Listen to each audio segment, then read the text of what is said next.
Hello दोस्तों, क्या हाल चाल। आज की इस वीडियो में मैं आप सभी से कॉपीराइट सॉन्ग्स के बारे में बात करने वाला हूं, क्योंकि आप सभी लोगों को तो पता ही है कि यदि हम अपने YouTube चैनल पर कॉपीराइटेड सॉन्ग्स का इस्तेमाल करते हैं तो इसके लिए हमारी YouTube वीडियोस पर कॉपीराइट क्लेम आ जाता है, जिसके बाद उस वीडियो का जो टोटल रेवेन्यू है वो यहाँ पर शेयर हो जाता है। और यदि हमारा YouTube चैनल मोनेटाइज नहीं भी है तब भी उस केस में हमारी YouTube वीडियोस पर एड्स चलते हैं और उन एड्स का रेवेन्यू कॉपीराइट ऑनर के पास चला जाता है। अब इसी से जुड़ी आप सभी लोगों को YouTube पर काफ़ी तरह तरह के फैक्ट्स देखने को मिल जाते हैं, जो कि आपको बताएंगे कि यदि आप 30 सेकंड से कम सॉन्ग इस्तेमाल करते हैं तो यहाँ पर आपको जो है वो कॉपीराइट क्लेम नहीं आता है। या फिर कुछ लोग आप सभी लोगों को सजेस्ट करेंगे कि यहाँ पर आपको ऐसे सॉन्ग्स का इस्तेमाल करना चाहिए जिनको लाइसेंस नहीं मिला हुआ है, तो यदि आप उन सॉन्ग्स का इस्तेमाल करेंगे तो यहाँ पर आपको कॉपीराइट क्लेम नहीं आ पाएगा। या फिर इसके साथ साथ ही काफ़ी सारे लोग आपको ये भी बताएंगे कि आप जो भी सॉन्ग्स का इस्तेमाल यहाँ पर करने वाले हो, आप उसमें यहाँ पर कुछ मॉडिफिकेशन यदि कर देते हैं या फिर उसकी वॉइस चेंज कर देते हैं तब भी यहाँ पर आप जो है वो कॉपीराइट क्लेम से बच सकते हैं। सारी ही चीज़ें आज की इस वीडियो में मैं आप सभी को बताने वाला हूँ। दोस्तों वीडियो को लास्ट तक जरूर देखिएगा, बहुत ही ज़्यादा काम की होने वाली है। और अभी तक आपने इस वीडियो को लाइक नहीं किया है तो यार जल्दी से लाइक कर दीजिए, साथ ही चैनल को सब्सक्राइब नहीं किया है तो सब्सक्राइब कर दीजिए। तो चलिए दोस्तों वीडियो को स्टार्ट करते हैं।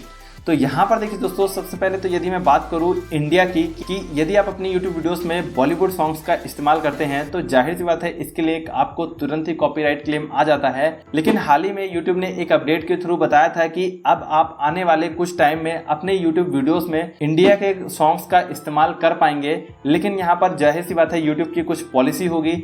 अब यहाँ पर वो पॉलिसी किस तरह की होगी और किस तरह से आप उन सॉन्ग्स का इस्तेमाल कर पाएंगे ये आपको आने वाले टाइम में ही पता चल पाएगा। लेकिन फिलहाल अभी जो तरीके आप सभी लोगों को बताए जाते हैं उस पर हम यहाँ पर बात करते हैं। तो जो सबसे पहली चीज़ बताई जाती है कि यदि आप 30 सेकंड से कम किसी भी कॉपीराइटेड सॉन्ग का इस्तेमाल करते हैं या फिर जो टोटल सॉन्ग है यदि आप उसका 30% जो है वो 30% से कम इस्तेमाल करते हैं तो यहाँ पर आपको कॉपीराइट क्लेम नहीं आता है। तो एक चीज़ मैं यहाँ पर आप सभी लोगों को क्लियरली बता दूं कि आपका सॉन्ग कितने ही ड्यूरेशन का क्यों ना हो, यानी कितने ही मिनट का क्यों ना हो, आप उससे चाहे 30 सेकंड से कम इस्तेमाल करें या फिर टोटल सॉन्ग की जो लेंथ है मिनट में उसमें 30% से कम इस्तेमाल करें, दोनों ही केसेस में आपको 100% कॉपीराइट क्लेम आ जाता है। किसी भी केस में आप यहाँ पर कॉपीराइट क्लेम से नहीं बच सकते यदि उस म्यूजिक को यहाँ पर जो है वो लाइसेंस मिला हुआ हो।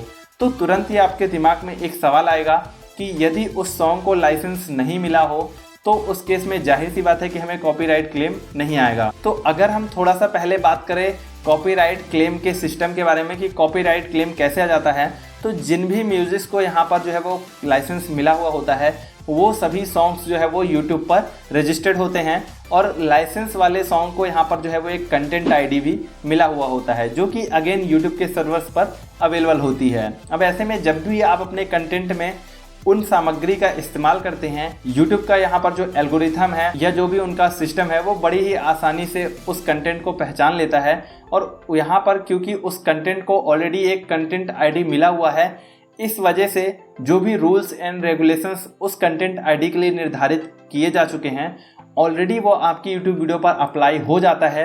यहाँ पर इसे मैन्युअली नहीं करना पड़ता है, ना ही जो कॉपीराइट ऑनर है उन्हें बार बार आपको कॉपीराइट क्लेम भेजना पड़ता है। ये सभी कुछ ऑटोमेटिक हो जाता है। तो इसी तरह से काफ़ी सारे लोग सोचते हैं कि यदि किसी सॉन्ग को कंटेंट आईडी नहीं मिला हुआ है यानी कि उस सॉन्ग का कोई भी लाइसेंस YouTube पर रजिस्टर्ड नहीं है, तो अगर हम उस सॉन्ग को इस्तेमाल करते हैं तो जाहिर सी बात है कि यहाँ पर हमें कॉपीराइट क्लेम नहीं आएगा। तो यहाँ पर आप बिल्कुल सही हैं, आपको सॉन्ग के लिए कॉपीराइट क्लेम नहीं आएगा, लेकिन ये आपके लिए बहुत ही ज़्यादा घातक हो सकता है। अब वो कैसे, इसको ज़रा समझते हैं। तो यहाँ पर आपको जाहिर सी बात है कॉपीराइट क्लेम नहीं आएगा और इसके अलावा जो उसके ओरिजिनल क्रिएटर हैं शायद ही उनको कभी ये पता भी चल पाए कि आपने उनका कंटेंट इस्तेमाल किया है। लेकिन यहाँ पर मान लीजिए आपने जो कंटेंट इस्तेमाल किया है वो कॉपीराइट मैच टूल से मैच हो जाता है और उसके ओरिजिनल कॉपीराइट ऑनर को पता चल जाता है, तो जाहिर सी बात है कि उनका सॉन्ग लाइसेंस्ड नहीं है, ना ही उन्हें कंटेंट आईडी मिला हुआ है। इसके लिए वो आपको कॉपीराइट क्लेम तो दे नहीं सकते जिसका रेवेन्यू आपके साथ शेयर हो। तो यहाँ पर उनके पास एक ही ऑप्शन बचता है कॉपीराइट स्ट्राइक का, और वो इस केस में आपको डायरेक्टली कॉपीराइट स्ट्राइक दे सकते हैं। इस केस में आप तभी तक सुरक्षित हैं जब तक आपने जिस भी सॉन्ग का इस्तेमाल किया है उसके कॉपीराइट ऑनर को इस बारे में पता न चल पाए। इसके साथ ही काफ़ी सारे लोग ये भी कहते हैं कि अगर हम जो भी सॉन्ग को इस्तेमाल करते हैं, यदि हम उनकी वॉइसेस को यहाँ पर थोड़ा सा चेंज कर देते हैं तो हो सकता है इससे कॉपीराइट क्लेम ना आए। अब काफ़ी सारे केसेस में ये चीज़ मैंने खुद भी देखी है, इवन मैंने काफ़ी बड़े बड़े यूट्यूब चैनल्स के साथ भी देखी है कि वो यहाँ पर जब भी कॉपीराइटेड सॉन्ग का इस्तेमाल करते हैं उसकी वॉइस यहाँ पर वो चेंज कर देते हैं। किसी भी वॉइस चेंजर सॉफ्टवेयर की मदद से आप किसी भी सॉन्ग की जो ओरिजिनल वॉइस है उसे आप यहाँ पर चेंज कर सकते हैं। तो यहाँ पर देखिए दोस्तों, जाहिर सी बात है जब उस सॉन्ग को आप ओरिजिनली जो वो सॉन्ग है अगर आप उसे चेंज कर देते हैं, वो अपने original beats and original song की वजह से ही आइडेंटिफाई हो पाता है। लेकिन जब आप उसे चेंज कर देते हैं तो वह सॉन्ग पूरी तरह से बदल जाता है और उसके बाद यहाँ पर जो है वो कुछ केसेस में उसे आइडेंटिफाई कर पाना थोड़ा मुश्किल हो जाता है। लेकिन अगर आप उसे ऐसा चेंज करते हैं कि वो अपनी ओरिजिनल सॉन्ग से काफ़ी सिमिलर होता है तो उस केस में आपको यहाँ पर जो है वो अगेन कॉपीराइट स्ट्राइक आ जाता है इफेक्ट्स ऐड करने के बाद भी। सो आई होप दोस्तों ये वीडियो आप सभी लोगों को इन्फॉर्मेटिव लगा होगा। अगर आप सभी लोगों को ये वीडियो इन्फॉर्मेटिव लगा तो इस वीडियो को लाइक ज़रूर से कर दीजिएगा। साथ ही चैनल को अभी तक सब्सक्राइब नहीं किया है तो सब्सक्राइब कर दीजिए। सो मिलते हैं अपनी नेक्स्ट वीडियो में, तब तक के लिए good bye and take care.